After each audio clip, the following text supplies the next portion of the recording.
এই শব্দটি দেখুন, যারা নতুন ইংলিশ শিখছেন তারা এখানে এরকম কনফিউশনে পড়তে পারেন বা এরকম সন্দেহ তাদের হতে পারে, TRUE এই শব্দটির উচ্চারণ কি ট্রু হবে নাকি ট্রে হবে?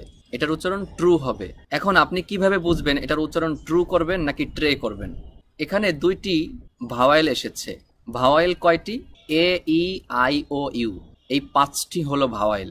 তো এই 5টি লেটার বা ক্যারেক্টার এর মধ্যে 2টি ক্যারেক্টার এখানে আমরা দেখতে পাচ্ছি, ইউটাও ভাওয়েল, ইটাও ভাওয়েল। এখন আমরা এই দুইটার মধ্যে কোন ভাওয়েলের উচ্চারণটা করলে আমাদের এই শব্দটি সঠিক হবে, প্রথমে যে ভাওয়েলটি এসেছে এটার উচ্চারণ করবেন। যেমন TRU, ট্রু, ট্রু উচ্চারণ করবেন। এখানে এই ইটার উচ্চারণ করবেন না। ট্রু শব্দটির সঠিক উচ্চারণ হবে ট্রু। ট্রু মিন সত্য। এই রিলেটেড এখানে আরো একটি শব্দ এসেছে, দেখুন এটাও একই সিস্টেমে আমরা শিখব। BLUE, blue. ব্লু শব্দটির সঠিক উচ্চারণ হবে ব্লু। আপনি যদি এভাবে বলেন বুলু, বুলু, বুলু, বুলু বললে হবে না, আপনাকে বলতে হবে ব্লু একসাথে, ব্লু। তো এখানেও এই ইউ এই বর্ণটির বা এই লেটারটির উচ্চারণ আমরা করব। প্রথমে যেটা এসেছে এটার উচ্চারণ করব, এই ইটার উচ্চারণ করব না। এখানে ব্লু অর্থ নীল, কুলু এটার মিন হলো সূত্র, গ্লু, গ্লু মিন আঠা। এখানে খুবই গুরুত্বপূর্ণ বিষয় এসেছে ব্লো। এই ব্লো শব্দটি একটি ভার্ব। ভার্ব কাকে বলে?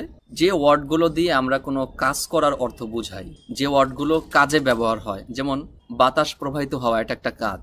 খাওয়া একটা কাজ, লেখা একটা কাজ, পড়া একটা কাজ। যে ওয়ার্ডগুলো কাজের অর্থ প্রকাশ করে সেই ওয়ার্ডগুলোকেই আমরা ভার্ব বলতে পারি। যেমন করা, যাওয়া, খাওয়া, ঘুমানো, লেখা, পড়া, এগুলোকে ভার্ব বলা হয়। আবার বাতাস প্রবাহিত করা, উড়া, উড়িয়ে যাওয়া, আঁকা, অঙ্কন করা, জন্মানো, বৃদ্ধি পাওয়া, এই সবগুলোই কিন্তু ভার্ব। যেমন ব্লো, ব্লো শব্দটির অর্থ বাতাস প্রবাহিত হওয়া বা বাতাস প্রবাহিত করা, দুইটা অর্থ হয়। ফ্লাই, ফ্লাই মিন হলো উড়া, উড়িয়ে যাওয়া।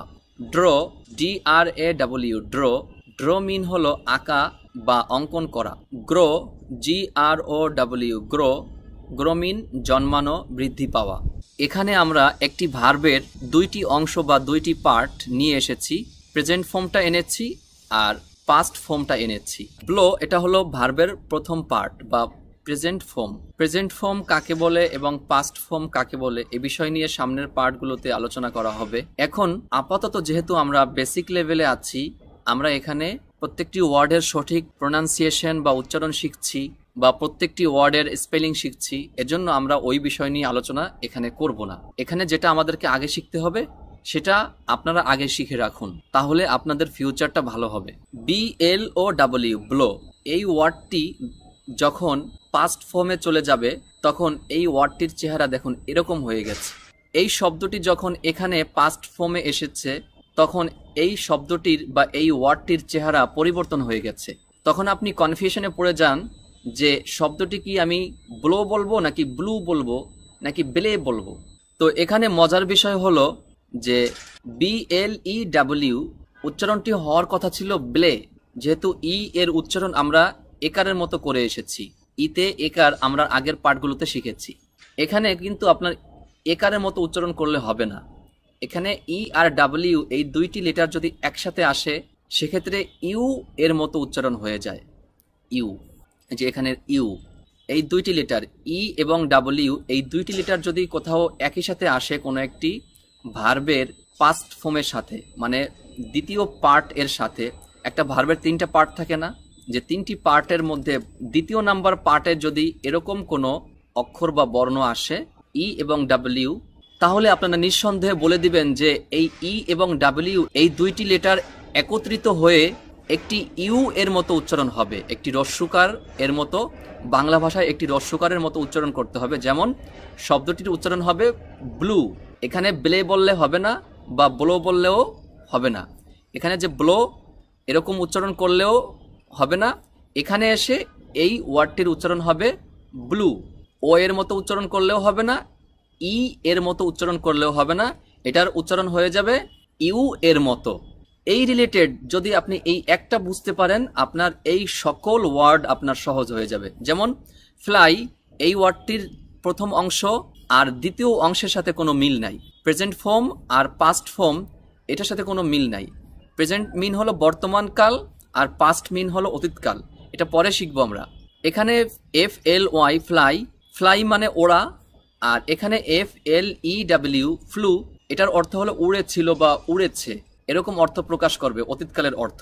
তো এখানে এসে যখনই চেঞ্জ হয়ে যাচ্ছে এর স্পেলিং বা এটার চেহারা বা আকৃতি, তখন আমরা কনফিউশনে পড়ে যাই।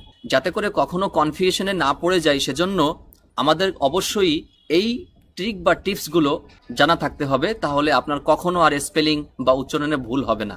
এই দুইটা বিষয় খুবই গুরুত্বপূর্ণ, তা না হলে আপনার কথা বলতে গিয়ে যখন আপনি সন্দেহের মধ্যে পড়ে যাবেন যে উচ্চারণটা কি করব, আমি ফ্লু করব নাকি ফ্লে করব নাকি ফ্লো করব, এটা নিয়ে আপনি কনফিউশনে পড়ে যাবেন। কনফিউশনে পড়ে গেলেই কিন্তু আপনার ফ্লুয়েন্সি চলে যাবে, আপনি ফ্লুয়েন্টলি কথা বলতে পারবেন না। এজন্য আপনার আগে মেইন ফাউন্ডেশন বা বেস মজবুত করতে হবে। আমি বারবার বলছি একই কথা। এটার প্রথম পার্টের মেইন চেহারা দেখুন। এখানে এসে ড্র মিন হলো আঁকা বা অঙ্কন করা, কোনো কিছু আর্ট করা, ড্রয়িং করা। ড্র এটা হলো একটা ভার্বের প্রথম অংশ। আর এখানে এসে ড্রু হয়ে গেছে, এটার উচ্চারণ হবে ড্র আর এটার উচ্চারণ হবে ড্রু। ড্রু হলো কিভাবে? এই যে এখানে ই এবং ডাব্লিউ এই দুইটি লেটার যদি একই সাথে আসে, তাহলে এই ইউ এর মতো উচ্চারণ করতে হয়।